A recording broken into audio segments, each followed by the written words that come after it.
Good morning, class. Good morning, teacher. How is everyone today? I'm good, thank you. I'm great too. Okay, today let's practice some English conversation. How about we talk about our favorite animals? I like dogs. I like cats. Great choices. Now let's make sentences. I like dogs. I like cats. I like dogs. I like cats. Excellent. Now let's add a little more. Let's say why we like them.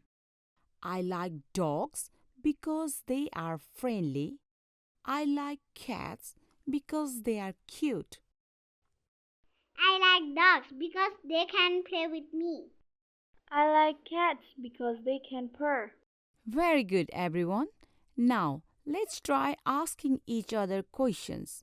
Lala, can you ask Siri a question about cats?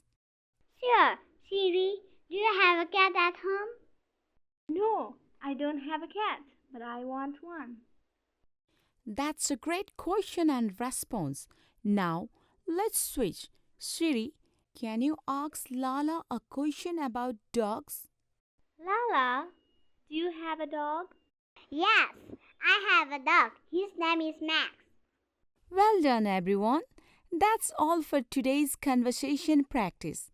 Keep practicing at home, and I will see you all next time.